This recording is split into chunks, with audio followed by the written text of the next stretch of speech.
Jumpa kembali dalam acara Pernikahan Bahagia di kanal YouTube YKB GKI TV. Acara ini cocok untuk pasutri yang sedang merasakan kebahagiaan dalam pernikahan dan rindu terus untuk memelihara kebahagiaan itu.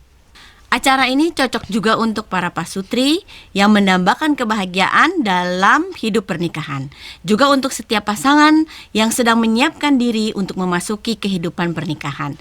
Dan merindukan pernikahan yang agung, yang berkenan pada Tuhan, the Great Marriage. Acara Pernikahan Bahagia ini melibatkan komunitas pasutri dari berbagai jemaat atau gereja. Dalam episod kedua ini kita akan bersama dengan komunitas pasutri BCB, Blessed Couples Bonti, atau pasangan atau pasutri dari GKI Kebon Jati Bandung. Selamat malam rekan-rekan pasutri dari GKI Kebon Jati Bandung. Dan sebelum kita mulai membahas topik kita, mari kita berdoa. Kita berdoa. Tuhan, kami bersyukur padamu atas kesempatan malam ini untuk boleh berjumpa kembali dengan komunitas pasutri. Dan kami akan berbicara mengenai bagaimana kami memandang, menempatkan keluarga atau pasangan hidup kami. Bila percakapan kami pada malam ini Tuhan boleh sungguh-sungguh jadi berkat bagi kami sebagai komunitas pasutri yang terlibat pada acara malam ini. Dan seluruh para pasutri yang bergabung dan bersama-sama pada malam ini dalam acara Pernikahan Bahagia. Kami serahkan seluruh percakapan kami dalam tangan Tuhan kami, Yesus Kristus. Amin. Topik kita dalam episode kedua ini adalah keluarga, harta yang paling berharga. Kami berdua, saya, Esther, dan suami saya, Pendeta Arlianus, akan memberi pengantar tentang topik ini. Setelah itu, kita akan mendiskusikannya bersama rekan-rekan pasutri yang bergabung melalui YouTube, dapat berinteraksi melalui chat room yang tersedia. Salam jumpa dengan seluruh komunitas pasutri BCB. Betul ya? Betul. Ya. Blessed apa blessing? Blessing. Blessing. Ya, katanya. Blessing, blessed couple. Blessed couples Bonti. Oke, ya. Topik kita adalah tentang harta yang paling berharga adalah keluarga. Ya, mungkin Pak Daniel udah mulai bisa screen share ya untuk PowerPoint-nya. Nah, kami saya dan Esther, istri saya sengaja memodifikasi sedikit judul percakapan kita menjadi keluarga (2) harta yang paling berharga tanda tanya. Tadi kalau yang diberikan statement kami mengubah menjadi tanda tanya. Ya. Nah, dengan tanda tanya ini maka ini berarti kan mengandaikan kebutuhan akan jawaban. Yep. Ya. Ya. Jadi ini mengandaikan jawaban dan sebenarnya jawabannya itu sudah jelas, yaitu bahwa keluarga, dan karena kita ini komunitas pasutri, ya, keluarga itu memang harta yang paling berharga. Artinya pasangan, kita ngomong pasangan ini karena kita bicara mengenai suami istri, pasangan berada dalam urutan tertinggi prioritas kita setelah Tuhan. Saya ulangi, pasangan itu mesti berada dalam urutan tertinggi prioritas kita. Bahwa pasangan hidup itu merupakan yang terpenting dilandaskan pada kesaksian kitab suci bahwa pasangan hidup itu adalah pemberian Tuhan. Ini dapat kita lihat dalam kitab Kejadian. Dalam Kejadian pasal yang pertama dinyatakan bahwa Tuhanlah yang menciptakan laki-laki dan perempuan secara serentak. Kejadian 1 ayat 27 menyaksikan, maka Allah menciptakan, perhatikan yang berwarna hitam itu, menciptakan manusia itu menurut gambar Allah diciptakannya dia, warna hitam lagi, laki-laki dan perempuan diciptakannya mereka. Perhatikanlah bahwa sejak awal manusia itu, ya, itu diciptakan sepasang manusia itu adalah laki-laki dan perempuan. Ada permainan kata yang luar biasa di situ, ya. Perhatikan misalnya bahwa menurut gambar Allah diciptakannya dia. Dia adalah orang ketiga tunggal, satu dia. Tapi kemudian segera disusul laki-laki dan perempuan diciptakannya mereka, orang ketiga jamak. Artinya dia yang adalah mereka, satu yang dua, dua yang satu. Ya, Allah menciptakan manusia itu sepasang. Lebih jauh manusia itu adalah dua yang satu dan satu yang dua. Dalam Kejadian 22 ayat 24 tertulis demikian. Sebab itu seorang laki-laki akan meninggalkan ayah dan ibunya, dan bersatu dengan istrinya sehingga keduanya menjadi satu daging. Lihatlah betapa pentingnya pasangan itu. Demi bersatu dengan pasangan, saya ulangi, demi bersatu dengan pasangannya, manusia itu rela meninggalkan ayah dan ibunya, meninggalkan mereka yang melahirkannya, meninggalkan mereka yang merawatnya, yang telah melakukan segala sesuatu baginya. Sekali lagi, demi pasangannya. Artinya betapa pentingnya pasangan. Demi pasangannya, manusia itu meninggalkan orang tuanya. Jadi sampai di sini tak ada keraguan untuk menyatakan bahwa pasangan hidup itu memanglah yang terpenting setelah Tuhan. Nggak boleh melampaui Tuhan. Tuhan yang paling utama. Saya ulangi, pasangan hidup itu memanglah yang terpenting setelah Tuhan. Dialah yang mesti menjadi prioritas utama. Pasanganlah mesti menjadi prioritas utama dalam hidup setiap orang yang memutuskan untuk menikah. Kalau Anda tidak ingin menjadikan pasanganmu sebagai orang sosok paling utama, jangan menikah. Tapi kita semua di sini kan udah terlanjur menikah toh, nggak ada jalan mundur. Nah, ini semestinya. Bagaimana pada prakteknya? Bagaimana pada kenyataannya? Apa yang menjadi tanda ya bahwa kita betul-betul, kita sungguh-sungguh menempatkan pasangan hidup kita itu sebagai yang terpenting?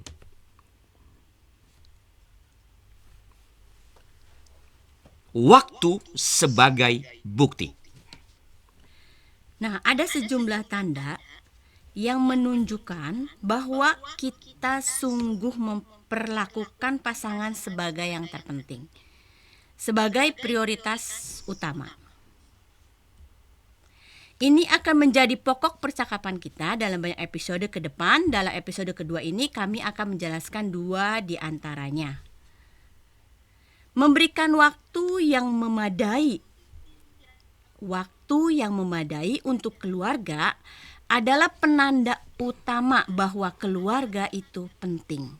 Keluarga itu berharga. Memberikan waktu. Nah, sekarang pertanyaannya adalah berapa banyak waktu yang harus diberikan untuk keluarga? Kalau kita memandang keluarga itu sebagai yang terpenting, maka sejujurnya kita tidak boleh tanggung-tanggung. Kita perlu memberikan seluruh waktu untuk keluarga. Memang ekstrim kedengarannya. 24 jam. Apakah ini berarti kita tidak boleh punya waktu untuk diri sendiri? Untuk pelayanan? Untuk berteman, bersosialisasi? Untuk bekerja dan mengaktualisasikan diri?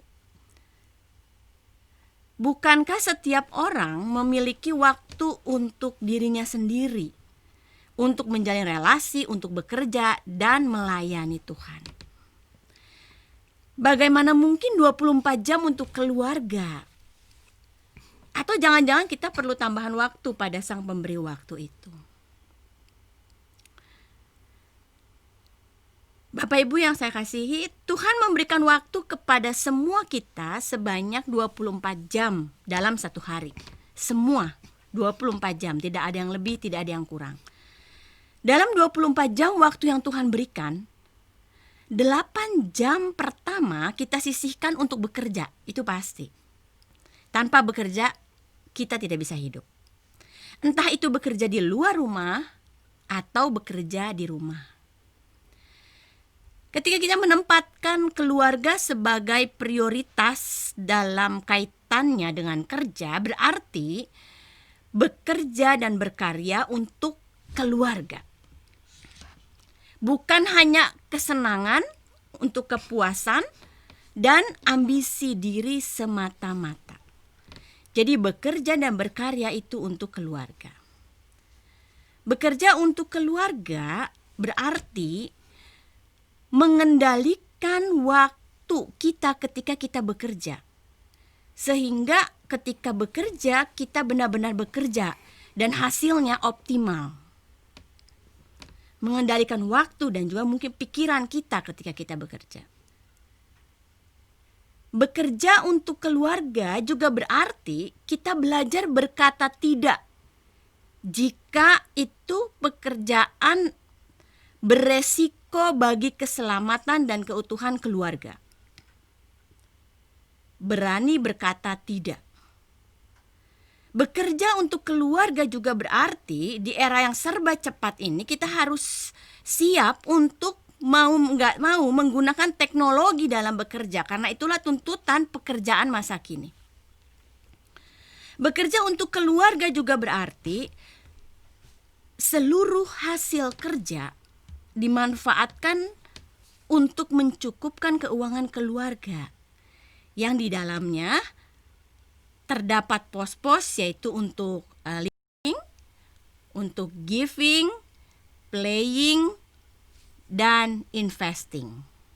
Jadi semua hasil kerja dimanfaatkan untuk pundi-pundi keuangan keluarga di mana pos-pos itu sudah ada. 8 jam pertama yang kita gunakan untuk bekerja, kita persembahkan untuk keluarga. Karena keluarga adalah yang berharga. Nah, 8 jam kedua kita pakai untuk beristirahat. Kalau tadi 8 jam pertama untuk bekerja, sekarang 8 jam kedua kita pakai untuk beristirahat. Nah, apakah ini waktunya untuk diri sendiri? Jawabannya iya dan tidak. Iya, karena istirahat itu memang memulihkan diri sendiri, memulihkan tubuh kita.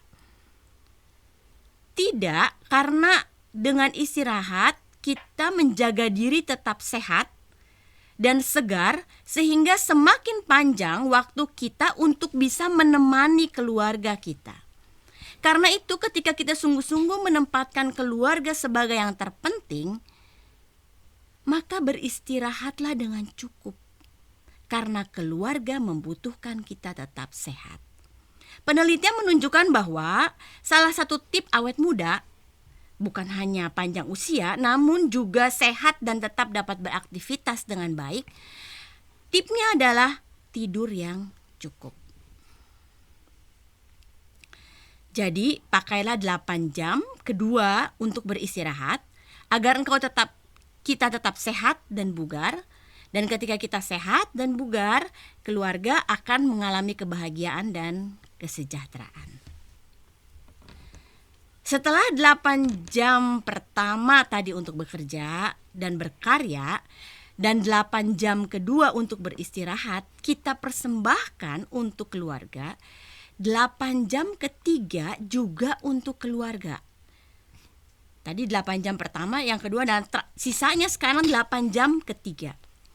8 jam ketiga ini sepenuhnya ada dalam pengendalian kita.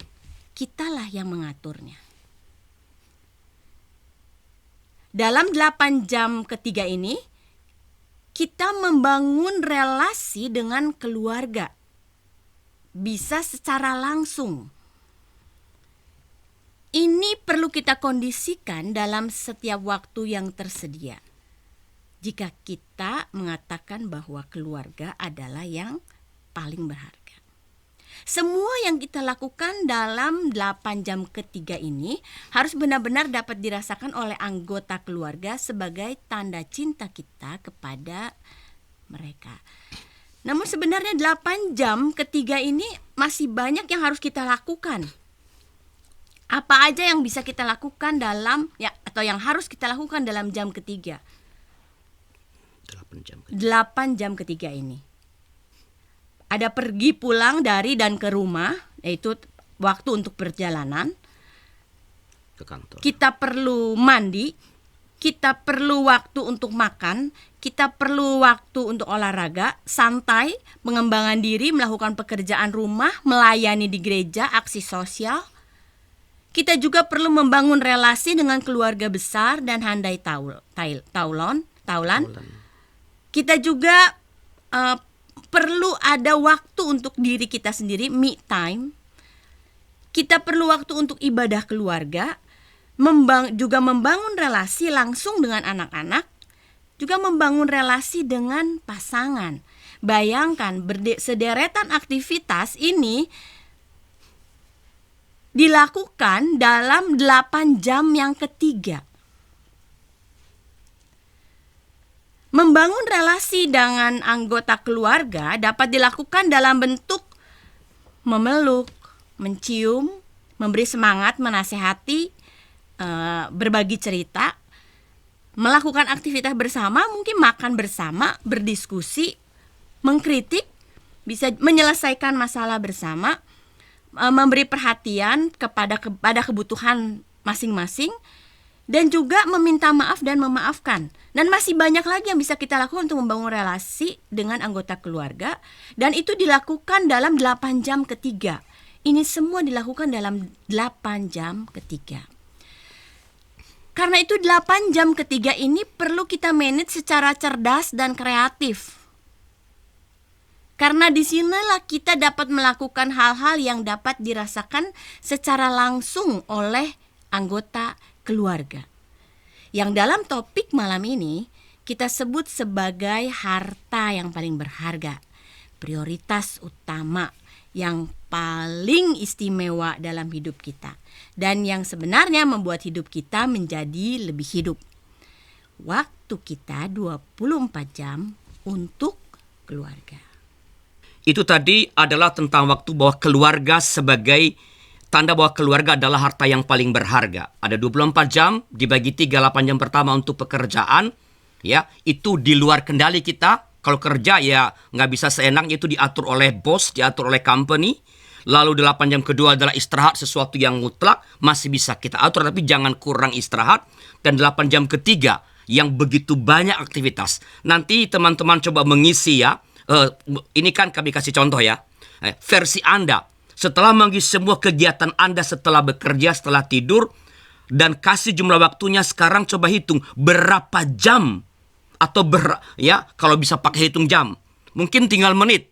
Berapa banyak waktu yang kita betul-betul persembahkan untuk pasangan kita. Setelah itu boleh bertanya, dengan cara seperti ini, tentu mempertimbangkan yang 8 jam pertama juga untuk keluarga, kedua tapi tidak langsung. Apakah dengan kegiatan yang langsung betul-betulkah kita menempatkan keluarga sebagai yang paling berharga? Sekarang kita lanjutkan dengan yang kedua, yaitu melayani. Ya, melayani kebutuhan sebagai bukti bahwa keluarga adalah yang paling utama.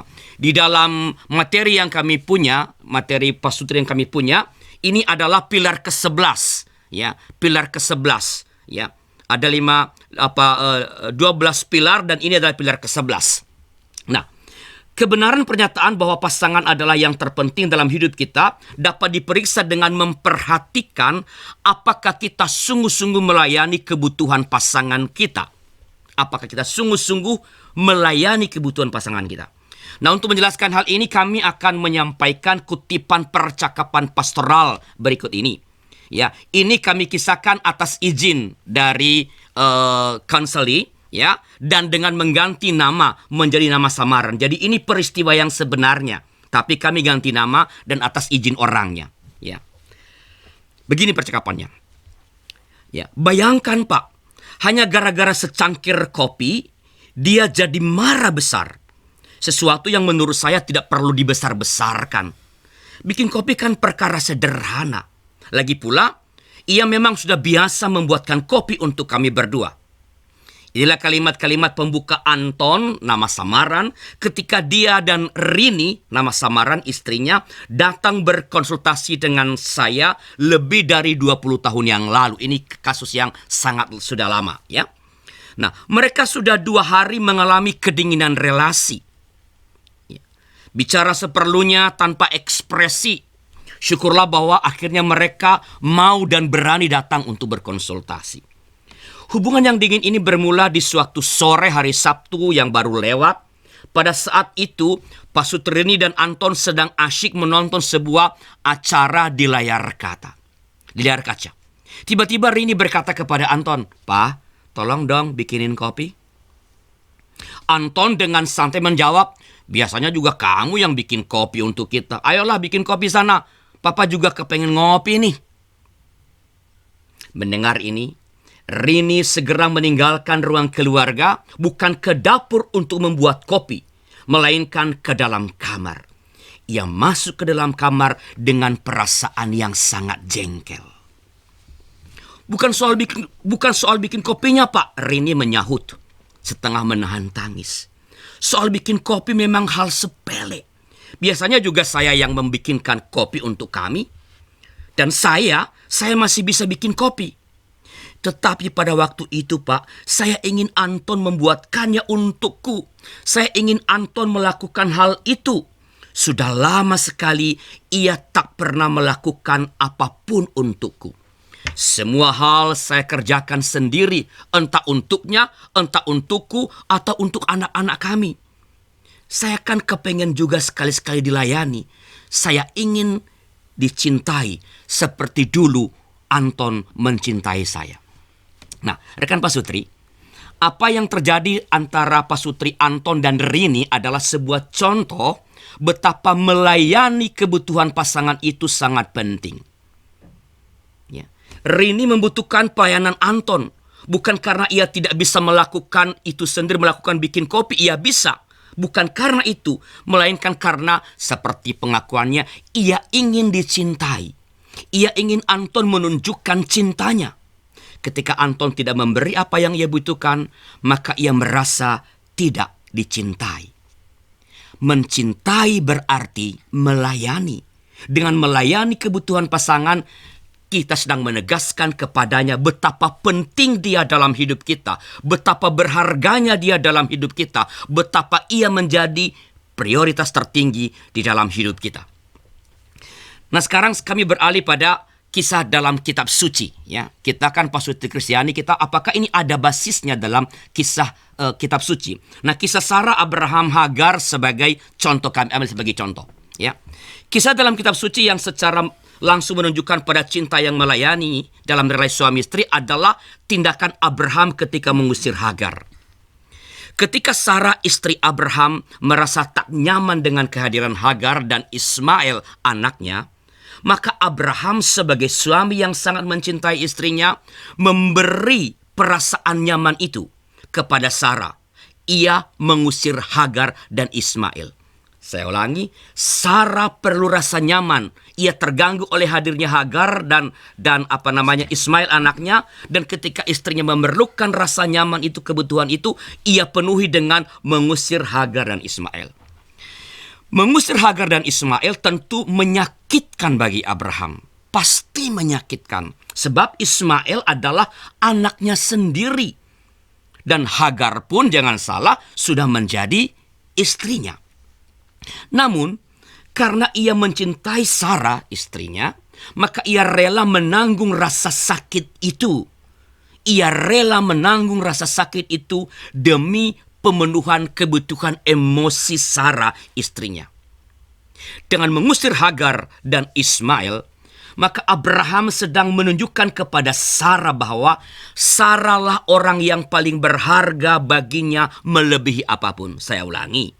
Dengan mengusir Hagar dan Ismail, maka Abraham sedang menunjukkan kepada Sarah dengan sangat eksplisit, dengan sangat terlihat bahwa Sarah lah orang yang paling berharga baginya melebihi apapun.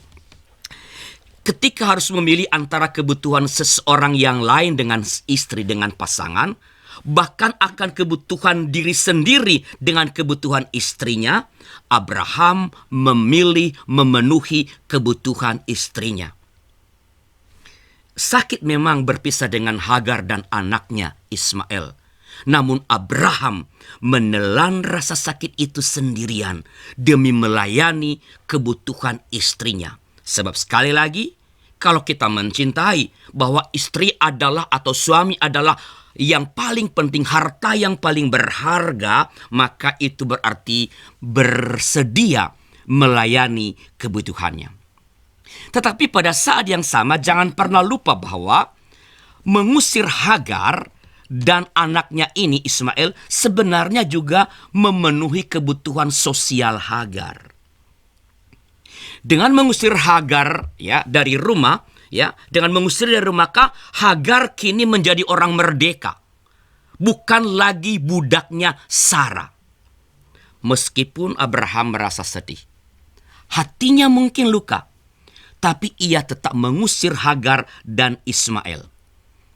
Orang yang mencintai, yang mengatakan pasangan adalah harta yang paling berharga, prioritas utama memang akan melayani yang dicintainya dengan tulus, tanpa pamrih, bahkan kalau perlu dengan pengorbanan sampai terasa sakit. Cinta yang paling fundamental adalah ketika mencintai, kata Bunda Teresa, mencintai sampai terasa sakit.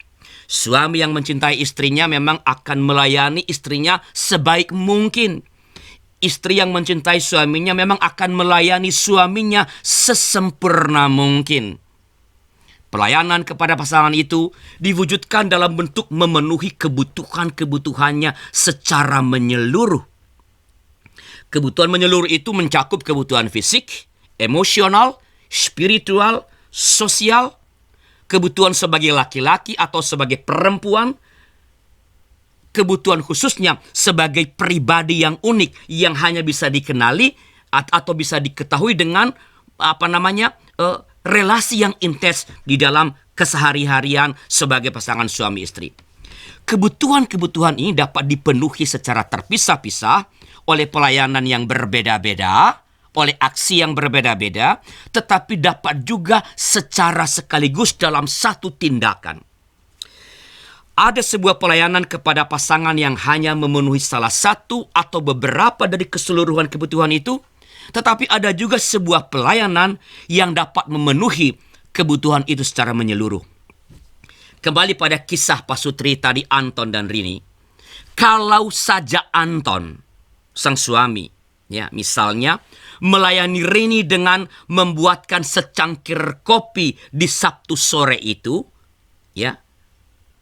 maka Anton secara sekaligus telah memenuhi kebutuhan fisik, yaitu kopi, secangkir kopi, emosi, merasa dicintai, dan kebutuhan sosial, berharga, menghargai pasangannya. Sekali lagi, andaikan Anton melayani permintaan Rini untuk menyediakan secangkir kopi, Anton telah memenuhi sekaligus beberapa kebutuhan istrinya. Namun dalam prakteknya, banyak suami atau istri yang justru cenderung minta dilayani daripada melayani pasangannya. Dengan perkataan lain, ada banyak suami atau istri yang lebih menuntut dicintai daripada mencintai, mengutamakan diri daripada pasangan, menempatkan diri sebagai yang paling penting, paling berharga, paling utama, paling melakukan segala-galanya.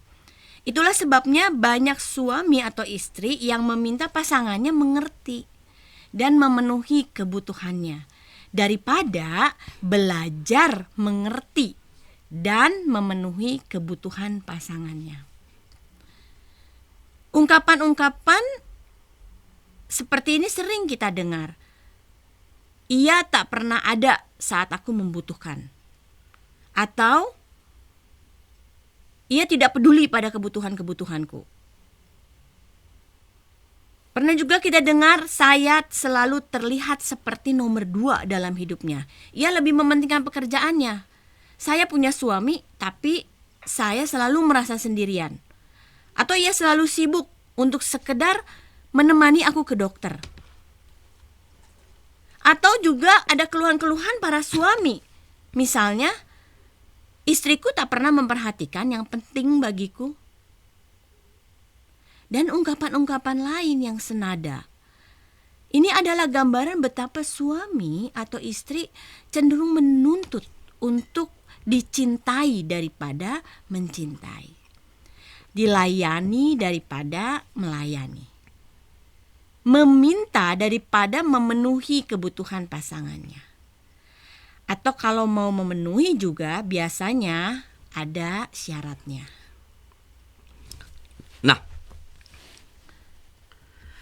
supaya atau agar seorang suami atau istri sungguh-sungguh membuktikan cintanya kepada pasangannya, ya bahwa pasangannya adalah harta yang paling berharga, dan pada saat yang sama menolong pasangannya merasakan bahwa sang pasangan adalah yang terpenting, yang paling bernilai, maka ia perlu melayani pasangannya, memenuhi kebutuhan pasangannya tanpa syarat.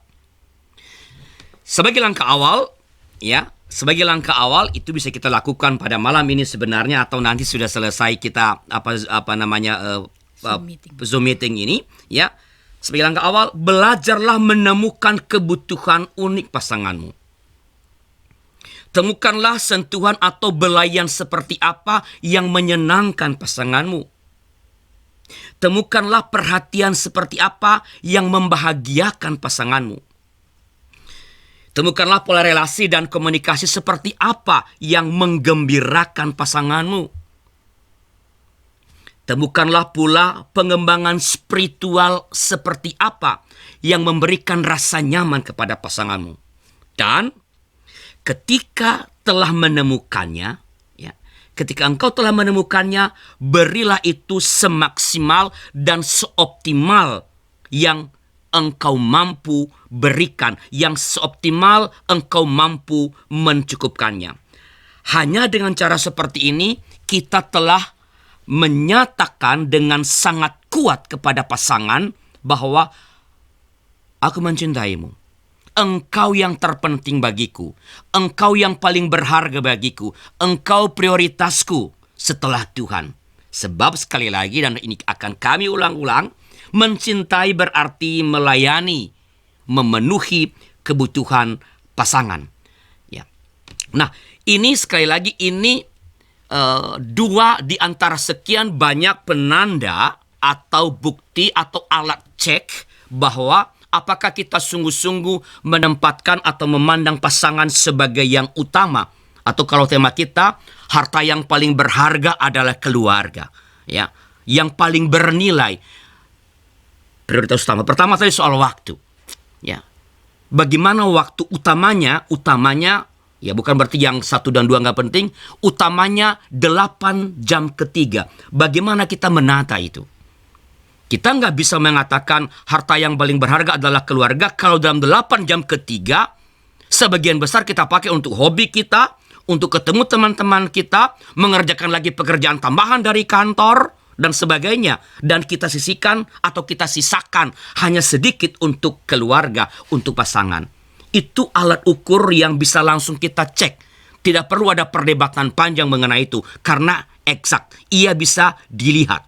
Yang kedua, seberapakah kita mencoba berusaha melayani kebutuhan pasangan yang tadi kami katakan mesti dimulai dengan kesediaan belajar mengenali kebutuhan-kebutuhan pasangan. Nah, teman-teman pasutri BCB, di forum kita ini kan sebenarnya kita kaya nih ya. Ada Pendeta Yoce dan Ibu Yeni, ya, yang bisa memperkaya percakapan kita. Ada Andi, nggak tahu bersama istrinya apa tidak, ya. Lalu saya lihat ada pasangan-pasangan senior di sini. Tadi saya melihat ada Pak Yusak dan Ibu Ros yang usia pernikahannya berapa nih? 40 tahun, 50 tahun? Ya. Ada Ibu Mirsi dengan Pak Budi yang juga sangat senior, ya. Dibanding dengan kami baru 26 tahun menikah, ya. Tadi sudah 34, Pak Wijaya tadi 34, ya. Kami baru 26 tahun, ya. Kita sangat kaya. Ada juga yang masih muda-muda, ya, saya bilang muda karena yang muda dari saya, ada Ani sama Trisno, ya, yang bisa memperkaya percakapan kita, bertolak dari 2 tanda bahwa keluarga adalah harta yang paling berharga: waktu dan kesediaan melayani kebutuhan pasangan. Nah, apakah benar bahwa keluarga adalah harta yang paling berharga? Apakah pasangan hidup adalah yang terpenting dalam hidup kita? Kita akan lanjutkan percakapan kita dalam sharing. Dan sementara rekan-rekan Pak Sutri menyiapkan pertanyaan, opini atau sharing, kita dengarkan dulu pesan-pesan berikut ini.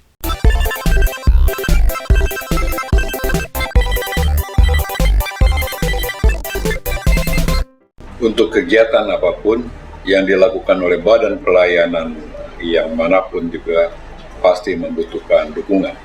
Salah satunya adalah dukungan dana. Oleh karena itu, YKB GKI Media juga membutuhkan dukungan dana dari kita semua.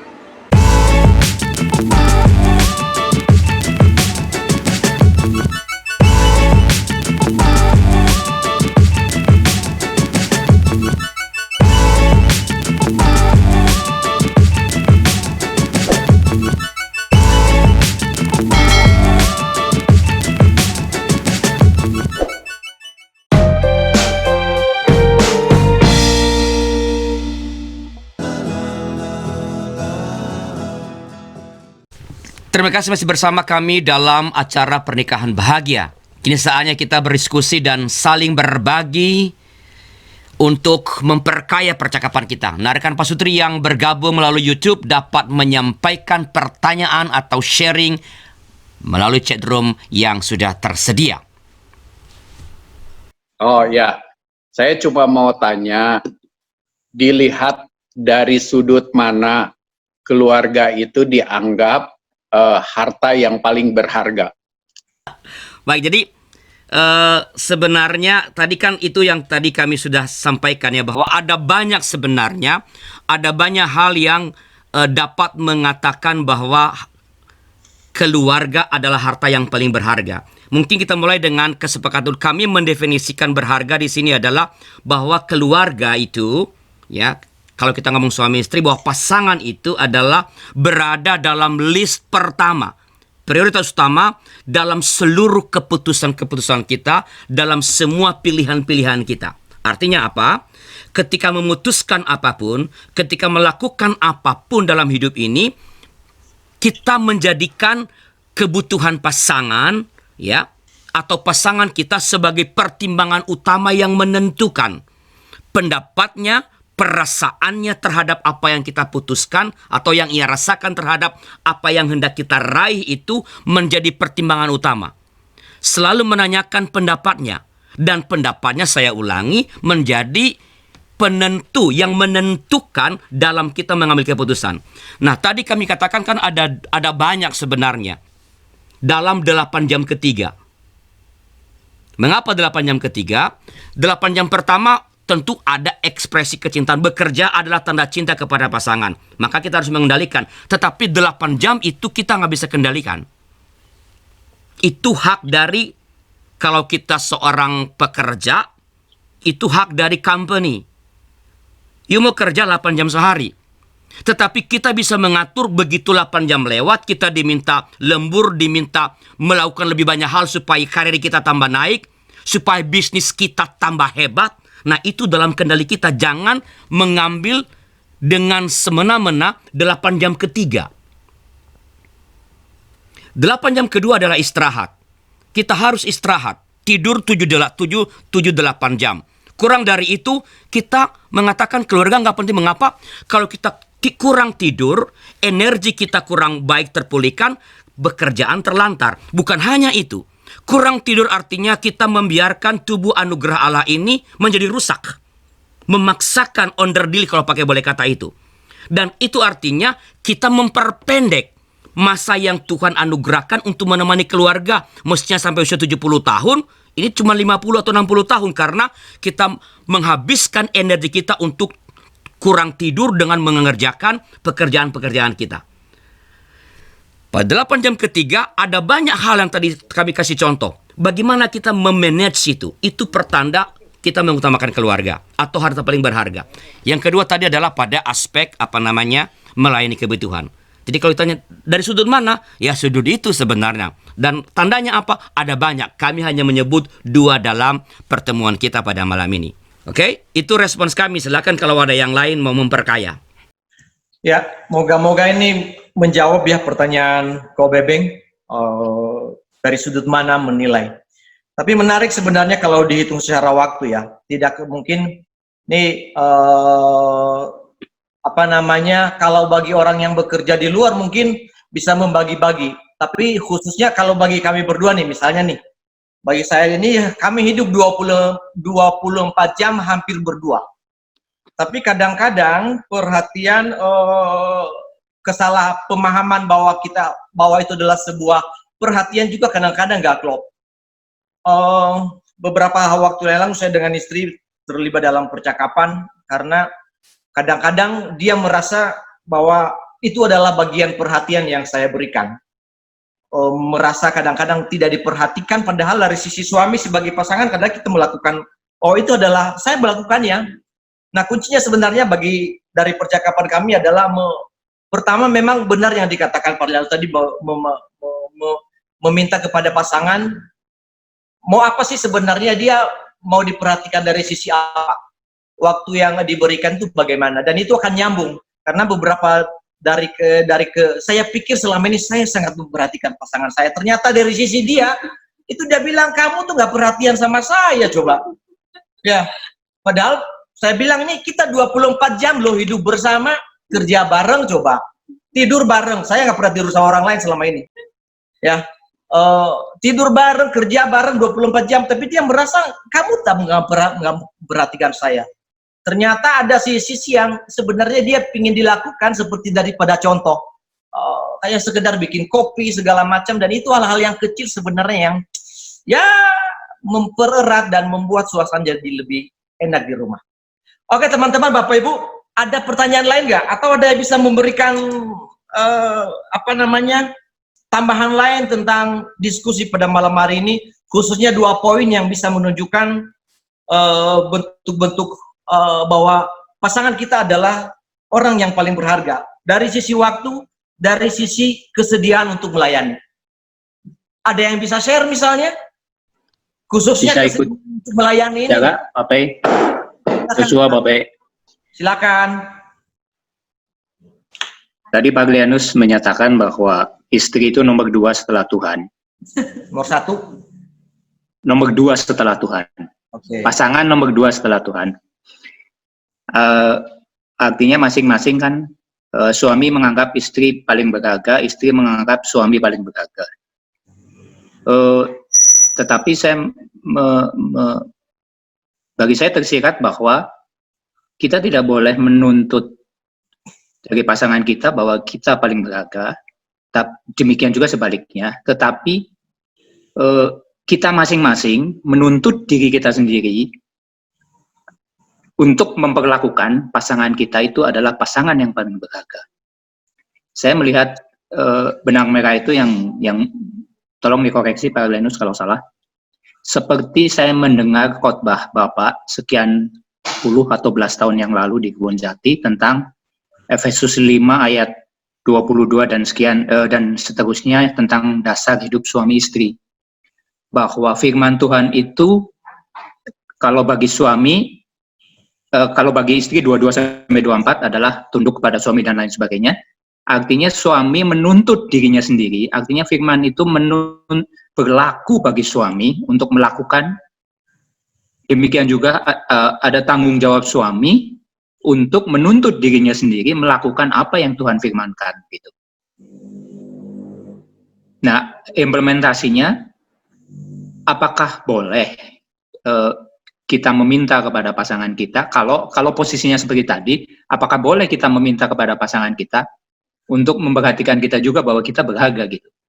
Begitu Pak, tolong pencerahannya Pak. Terima kasih.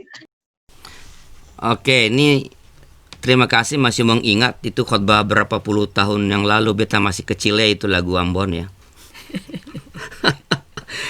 Ya, jadi gini. Betul, jangan menuntut, cukup jaksa saja yang jadi penuntut. Kita nggak perlu jadi penuntut. Tetapi pada saat yang menuntut berbeda dengan mengungkapkan harapan. Ya, jadi mengungkapkan harapan gini, terkadang memang atau ada cukup banyak pasangan suami istri yang menempatkan pasangannya itu sebagai ahli nujum. Orang yang punya indera keenam. Ia bisa mengerti apa yang aku perlukan. Dan seringkali salah itu.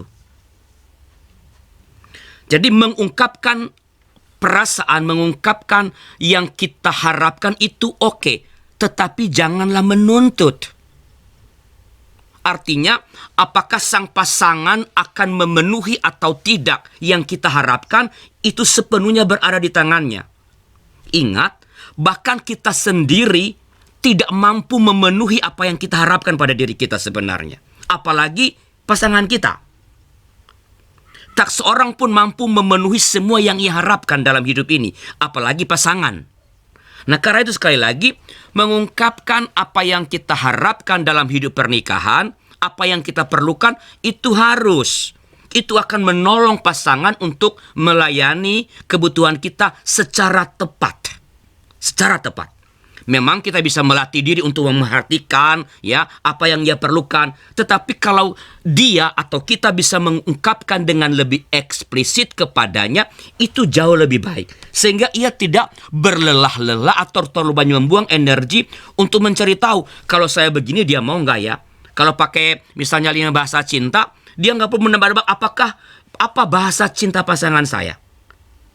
Tapi bisa dengan kita mengatakan. Jadi sekali lagi, itu justru perlu. Persoalan akan muncul ketika kita mengungkapkan harapan kita, menjelaskan kebutuhan kita, dan ketika dia tidak memenuhinya kita marah. Nah, itu yang nggak boleh. Wong minta kok. Mengajukan harapan kok. Ya kalau dia nggak kasih kan itu hak dia. Apakah dia memberikan yang kita perlukan atau tidak, itu sepenuhnya berada dalam genggaman sang pasangan. Tetapi sebenarnya kalau kita mau jujur, kita jangan terlalu khawatir tentang itu. Mengapa? Karena ia bersama dengan kita karena ia mencintai kita. Dan karena ia mencintai kita, percayalah sama seperti kita, akan melakukan apapun yang dapat membahagiakan pasangan. Yang penting jangan menuntut. Kamu harus begini, aku perlu ini, harus begini. Nggak bisa. Tapi boleh, bahkan perlu mengungkapkan harapan-harapan itu supaya pasangan kita dapat dengan lebih tepat memberikan yang kita perlukan. Sebab sekali lagi, yang tadi seperti PI katakan, saya udah begini, saya pikir itu memenuhi kebutuhannya, ternyata bukan.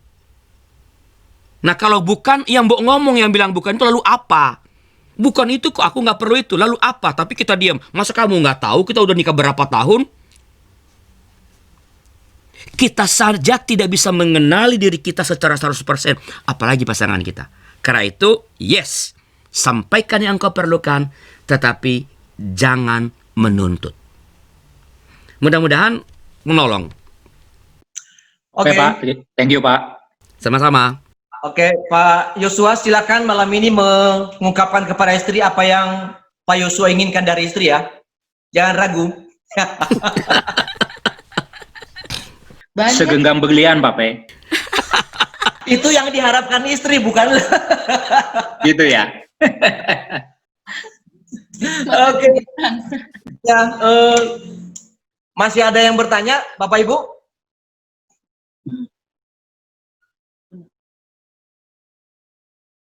Mumpung ada waktu nih, ada yang bisa menjawab dan ada yang bisa menengahi jika ternyata ada ketidaksinkronan sinyal di rumah misalnya. Tapi mungkin menarik ya, saya lagi juga coba bertanya dalam hati sendiri nih. Selama ini apa sih kesenangan saya yang mesti saya korbankan ketika sebenarnya pasangan saya bukan menuntut, tapi ternyata hal itu sebagai sebuah bentuk untuk menunjukkan bahwa dia utama. Karena saya pikir ada kebiasaan-kebiasaan kita masing-masing yang harus kita sesuaikan, entah itu kegiatan, entah hobi, itu kadang-kadang yang harus kita korbankan sebenarnya seperti Abraham tadi sebenarnya bukan mengorbankan juga ya, merelakan dirinya tersakiti ketika anaknya dari Hagar itu harus tersingkir dari rumah untuk menyenangkan istrinya Sarah. Ya mungkin kita juga mengalami hal yang sama. ada dari kita yang yang harus kita menjadi perenungan nih. Jangan-jangan selama ini saya memendam sesuatu, tapi saya nggak berani ungkapkan kepada istri bahwa itu sesuatu yang sebenarnya menyiksa saya, tapi saya harus lakukan loh untuk menyenangkan hatimu. Kalau dipendam bisa jadi sakit dan jadi bisul. Ya, Bapak Ibu. Oke, masih ada yang bisa mau sharing atau mau bertanya? Silakan, Pak Yoce. Ya, oke. Ya, baik. Gimana Pak? Ada komen tambahan tentang materi kita malam ini? Ya supaya jangan seperti Abraham, jangan poligami makanya, Bay. Mau di pantai aja lebih enak. Mau di pantai, jangan poligami. Benar Pak, benar. Aduh. Ngurus susah aja, satu aja susah Pak. Iya. Ini nggak bisa habis satu juga nih kan. Aduh. Apa ya, thank you, Bay. Oke. Ya, sebenarnya rekan-rekan bisa, ini paling simple dari sebenarnya ada buku namanya itu kan apa namanya 8 jam ketiga ya. Jadi hidup kita itu yang kita bisa tata sepenuhnya itu kan di 8 jam ketiga, dan itu menentukan apa yang terpenting dalam hidup kita, bagaimana kita memanage yang 8 jam ketiga itu. Sekali lagi bukan memisahkan dengan yang pertama dan yang kedua ya. Bekerja untuk keluarga. Tetapi ketika kita mengambil 8 jam ketiga demi pekerjaan, apakah itu betul-betul mempertimbangkan pasangan apa tidak? Tadi kalau misalnya P bilang gimana kami yang kerja 20 bersama-sama di rumah, tetap bisa dihitung. Walaupun bersama-sama ketika kalian saling mengerjakan, menggambar ini, menggambar itu namanya Anda bekerja. Ya, bekerja itu. Jadi kalau kerja di rumah, menggambar ini, menggambar itu, karena justru itu yang berbahaya. Orang yang bekerja sendiri di rumah. Banyak orang berasumsi bahwa dengan di rumah kan bersama-sama. Lalu bekerja 12 jam untuk pekerjaan. Sehingga tinggal tersisa 4 jam yang ketiga, di waktu yang 8 jam ketiga. Itu udah untuk mandi, untuk makan, ya, untuk hobi, olahraga. Ya. Jadi sekali lagi di 8 jam ketiga itu, kalau kita salah menatanya, omong kosong kita mengatakan itu hanya nyanyian nanti. Yang tadi itu, harta yang paling berharga adalah, itu hanya nyanyian. Ya. Dan sekali lagi cukup banyak nih pasangan-pasangan Kristiani yang mungkin karena kurang sadar menyamakan saja begitu rupa pekerjaan, hobi, atau pokoknya ada cash yang dibawa ke rumah. Enggak. 8 jam pertama memang nggak bisa dikontrol. Tapi kalau ada bisnis, ada pekerjaan di luar 8 jam, Anda harus deal yang baik dengan pasangan. Jangan korbankan waktu tidur. Karena kalau Anda sakit, itu berarti Anda mengurangi waktu yang Tuhan berikan, sediakan sebenarnya untuk bersama dengan pasangan Anda. Berkurang umur Anda karena Anda sakit. Karena faktor kurang tidur tadi. Artinya itu Anda nggak sungguh-sungguh menempatkan pasangan sebagai, atau anak-anak atau keluarga sebagai yang paling utama. Jadi itu hal yang bisa dikerjakan. Ini termasuk nih para pendeta, Pak Yoce, saya itu termasuk. Bikin khotbah sampai jam 12 malam itu kurang tidur itu juga nggak bagus. Ya. Ya. Kita pakai nama yang mulia. Ini pelayanan kok. Namanya sungguh mulia. Saya nggak sampai jam 12, Pak Lenos. Jam 2. Jam 2. Ya, jadi itu mesti ditata 8 jam ketiga. Ya. 8 jam ketiga. Supaya dengan demikian sekali lagi kita sungguh-sungguh mengatakan bahwa memang dia yang paling berharga, yang paling bernilai, yang paling utama dalam hidup setelah Tuhan. Ya, tadi ingat kejadian, bahkan ayah dan ibu pun ditinggalkan kok. Dulu ketika menikah mau ninggalin ayah dan ibu demi bersatu dengan pasangan ya. Tristan meninggalkan ayah ibunya bersatu dengan siapa? Ani. Mana orangnya tuh? Ya. Lalu setelah meninggalkan bersama-sama, sekarang itu tidak diprioritaskan. Itu adalah beberapa hal yang ironik di dalam perjalanan karir perkawinan Kristiani. Ya. Silakan kalau masih ada yang lain. Oke, masih ada Bapak Ibu? Itu buku 8 jam ketiga, buku di mana itu, Pak? Kami Buku nggak Kristen bawa atau bukunya. buku umum, Pak? Kenapa? Buku Kristen atau buku umum? Umum. Di Gramedia mungkin ya, Pak?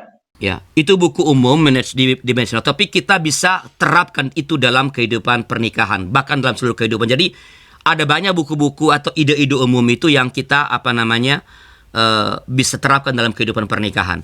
Ya, Bapak Ibu, di saya satu pertanyaan ini. Buku nggak bisa ya. Bagaimana dengan sebuah kalimat yang mengatakan, ini kan berhubungan dengan waktu ini.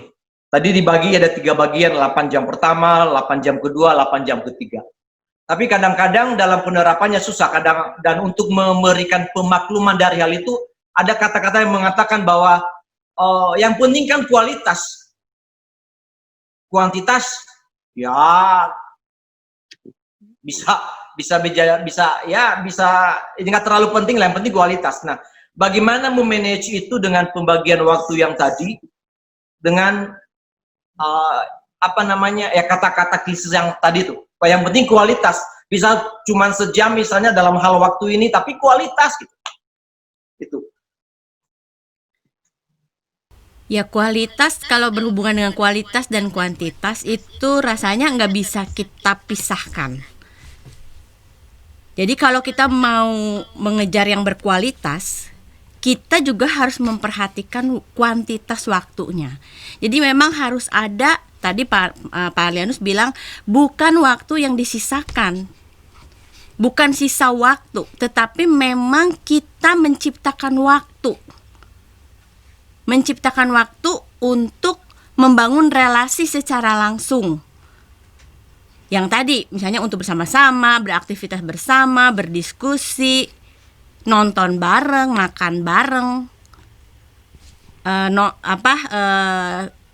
berpegangan tangan, olahraga bareng-bareng. Nah itu berkualitas dan kuantitas itu nggak bisa dipisahkan. Nggak bisa kita bilang yang penting berkualitas. Nggak mungkin bisa berkualitas kalau memang kita tidak mengadakan waktu dengan baik. Jadi waktunya hanya waktu sisa kalau ada. Kalau itu juga kalau saya udah nggak ngantuk. Atau kalau itu lagi nggak ada film yang rame. Itu berarti kan sisa waktu. Nggak mungkin punya kualitas kalau memang kita tidak memberi secara baik waktu, secara khusus waktu untuk pasangan kita. Jadi bukan kualitas, kuantitas nggak bisa dipisahkan. Ya, jadi siap-siap para suami menerima proposal liburan dari istri. Harus banyak-banyak liburan katanya. Kualitas dan kuantitas harus seimbang. Ya, jadi nggak mungkin itu kita melakukan sesuatu sama seperti dengan Tuhan. Sekali seminggu aja tapi di gereja 3 kali kebaktian. Ya Anda bisa. Lalu di rumah nggak pernah lagi berdoa, nggak bisa. Jadi kita perlu sungguh-sungguh mengatakan, jangan bilang sulit loh, mau apa enggak. Kan yang bilang sulit kan kita, yang menentukan waktu 8 jam ketiga tadi itu bukan orang lain. Cuman kan sering berbentrok dengan keinginan kita yang lain. Saya pengen bisnis lebih hebat, karir yang lebih tinggi. Itu kan bentrokannya. Ya, jadi bukan sulit, tetapi mau apa tidak mau. Ya, kecuali sekali lagi atas kesepakatan bersama. Kalau bisa aja misalnya betul-betul 1 jam sehari dari 8 jam itu, 1 jam lo benar-benar, itu sudah baik. Ya. Tapi dalam 1 jam itu kualitas itu kita jaga. Juga kalau tadi P mengatakan siap-siap berlibur, nah itu nanti dengarkanlah nanti hari itu soal ritme relasi. Ya, itu juga tidak. Ada orang disebut itu ritme dramatik. Ya, itu tidak sehat juga. Orang yang seperti tadi Pak bilang siap-siap ya liburan di mana gitu, heboh liburannya, no. Itu namanya ritme dramatik yang malah tidak sehat. Ya. Jadi sekali lagi kualitas jangan dipertentangkan. Itu dalil bagi orang-orang yang tidak mau menempatkan pasangannya sebagai yang utama. Itu alasan. Jadi seperti untuk membenarkan dirinya, orang Farisi itu berkata bla bla bla bla bla bla. Ya itu alasan. Katanya yang paling berharga, jadi harus diutamakan. Oke. Oke, Bapak Ibu, masih ada yang bertanya kah? Bolehkah sedikit sebagai penutup ya? Kami meminta teman-teman, karena sekali kita ini kan kalau hanya ngomong-ngomong kan sebenarnya ini hanya pengetahuan, just knowledge. Itu bagus tapi tidak terlalu berguna sebenarnya. Teman-teman berkenankah mengisi tadi 8 jam ketiga itu Anda kerjain apa aja? Ya. Coba ditampilin sekali lagi. Sebenarnya apa saja yang dikerjakan selain tidur dan bekerja? Apakah jam kerja Anda lebih dari 8 jam? Tidak. Apakah Anda mengambil 8 jam ketiga? Apa saja yang dikerjakan dalam 8 jam ketiga itu ya?